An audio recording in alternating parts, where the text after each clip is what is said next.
Assalamualaikum warahmatullahi wabarakatuh.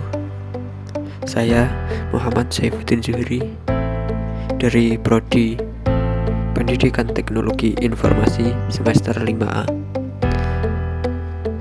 Untuk memenuhi tugas UAS mata kuliah media pembelajaran, kali ini saya membuat modul ajar sejarah dengan judul Memahami Konsep Dasar Sejarah, Jejak Masa Lalu untuk Masa Depan. Untuk tujuan pembelajarannya ada 4. Yang pertama, diharapkan siswa dapat memahami pengertian sejarah. Kemudian yang kedua, menganalisis konsep waktu dan sejarah yang terdiri dari perubahan, keberlanjutan, periodisasi, dan kronologi. Kemudian yang ketiga adalah memahami pentingnya unsur ruang dalam sejarah. Kemudian yang terakhir, diharapkan siswa dapat membedakan dan mengidentifikasi sumber primer dan sumber sekunder.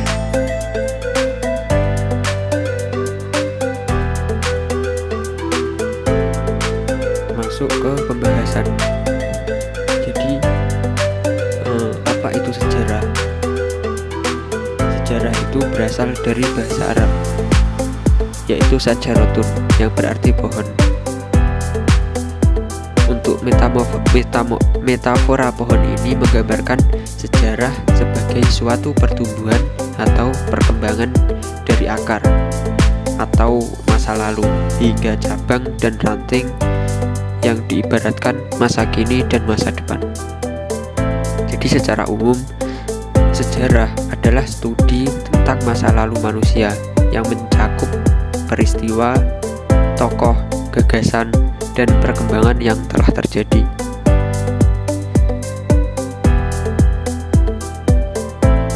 Selanjutnya adalah konsep waktu dalam sejarah. Di sini konsep waktu dalam sejarah itu ada 3. Yang pertama, perubahan dan keberlanjutan, kemudian periodisasi, dan yang terakhir ada kronologi. Apa itu perubahan dan keberlanjutan? Perubahan adalah segala aspek kehidupan yang terus bergerak seiring waktu. Dan keberlanjutan adalah keadaan di mana suatu kondisi atau tradisi tetap ada dan berlangsung dalam kurun waktu tertentu. Misalnya, perubahan sistem pemerintahan dan keberlanjutan tradisi dan budaya seperti upacara adat, tari daerah yang tetap lestari dari generasi ke generasi. Selain itu, perubahan perkembangan teknologi dari penemuan roda hingga kecerdasan buatan, teknologi terus berevolusi dan membentuk masyarakat. Kemudian yang kedua adalah periodisasi. Apa itu periodisasi? Jadi periodisasi adalah pembabakan waktu dalam sejarah berdasarkan ciri-ciri tertentu. Tujuannya untuk memudahkan pemahaman dan analisis peristiwa sejarah. Contohnya zaman prasejarah, zaman klasik, dan juga zaman modern. Itu merupakan contoh daripada periodisasi. Kemudian yang ketiga adalah kronologi. Jadi kronologi adalah urutan waktu terjadinya suatu peristiwa.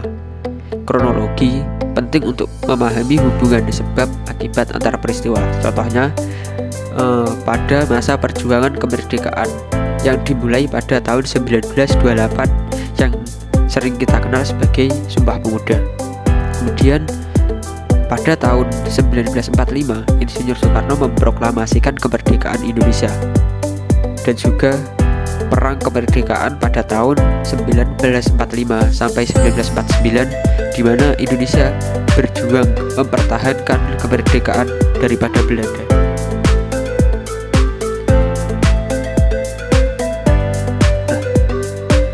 Sumber sejarah. Dari mana sumber sejarah itu didapat atau dari mana sumber dari sejarah yang didapat dari demikian? Di sini sumber sejarah itu dibagi dengan dua atau ada dua. Yang pertama ada sumber sejarah primer dan yang kedua ada sumber sejarah sekunder. Apa toh itu sumber sejarah? Jadi sumber sejarah adalah segala sesuatu yang dapat memberikan informasi yang tentang masa lalu. Kalau kita menyebut sumber primer, itu adalah sumber yang berasal dari zaman terjadinya peristiwa seperti prasasti, dokumen asli, foto, artefak. Selain sumber primer, ada pun sumber sekunder. Jadi sumber sekunder adalah sumber yang ditulis atau dibuat oleh peristiwa, terjadi berdasarkan sumber primer. Contohnya buku sejarah, artikel, atau ensiklopedia. Mungkin itu tadi penjelasan dari sumber primer. Mungkin itu tadi penjelasan singkat dari modul sejarah yang saya buat.